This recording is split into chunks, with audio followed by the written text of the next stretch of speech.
theory of psychosexual development claims that as we grow up, we pass through 5 critical phases. Our sex drive, which Freud called the libido, focuses in a different erogenous zone at each phase.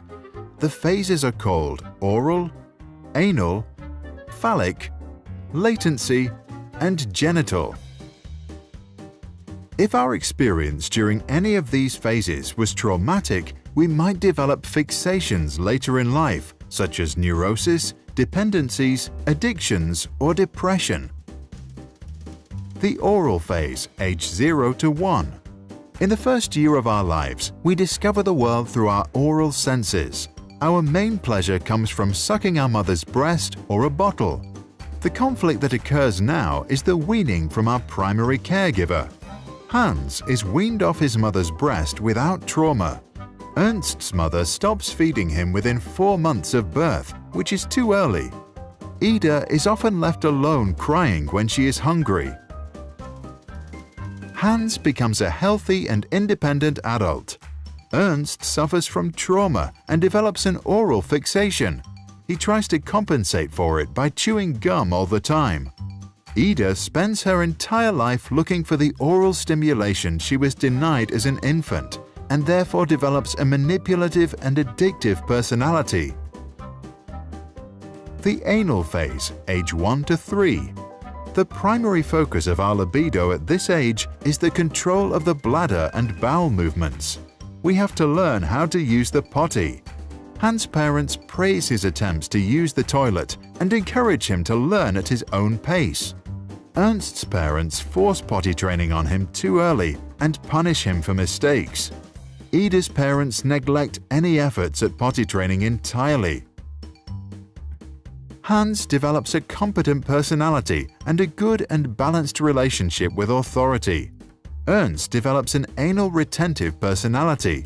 He becomes an over-controlling and stingy adult with disgust for his own body and a tendency to obey authority. Ida develops an anal expulsive personality.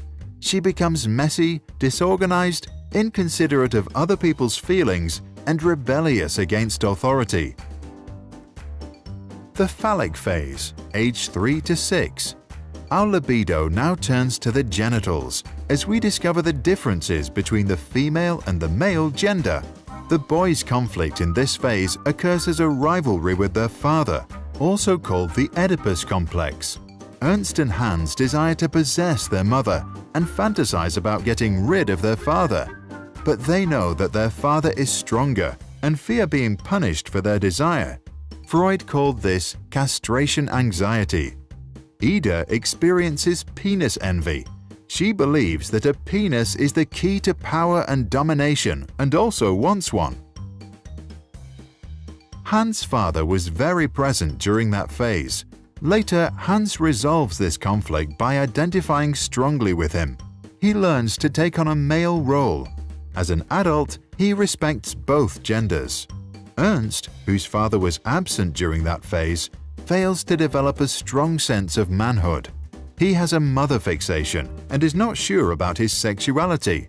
He also tends to be aggressive towards women and constantly needs to compete with other men. Ida, like all women, maintains her penis envy for the rest of her life, which in her case causes an inferiority complex towards men. Latent phase, age 7 to 13. In this phase, our libido is suppressed as our sexual energy is being sublimed into developing life skills. Our superego strengthens, and we strongly identify with social values, same-sex heroes, and friends. Hans follows many hobbies. Ernst loves learning at school, and Ida makes lots of new girlfriends. There is no real conflict in this phase.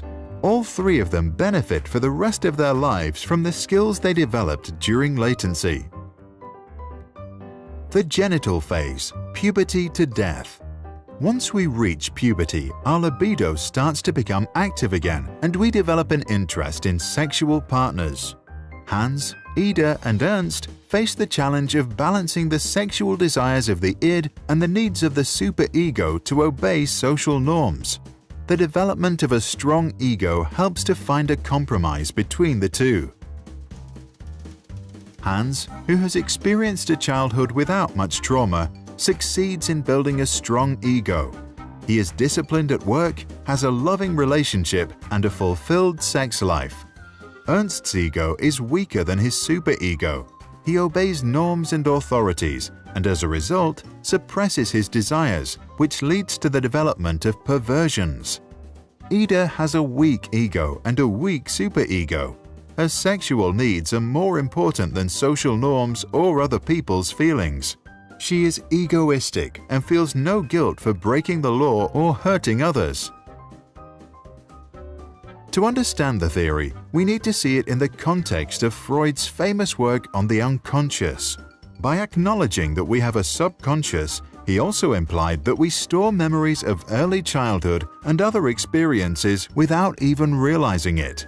These past experiences then unconsciously influence our behavior on a daily basis. Freud claimed that our mind operates in 3 spheres, which we can imagine as a submarine. The unconscious level operates the id. The preconscious level operates the superego. The conscious and preconscious levels operate our ego. Young children are driven by the id and demand immediate satisfaction. At around age 7, we begin to develop a superego and want to become good moral citizens and please others. The ego is formed with adolescence to balance the two forces. Sigmund Shlomo Freud was an Austrian neurologist and the founder of psychoanalysis. Freud theorized that the unconscious would remember and store all our experiences. Later, they pop up from time to time through dreams and associative thoughts.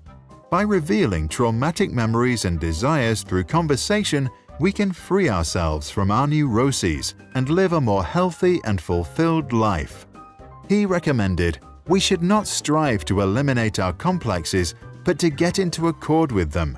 They are legitimately what directs our conduct in the world. What do you think about this theory and the practice of psychoanalysis? Is there some truth in it? Do we have an unconscious?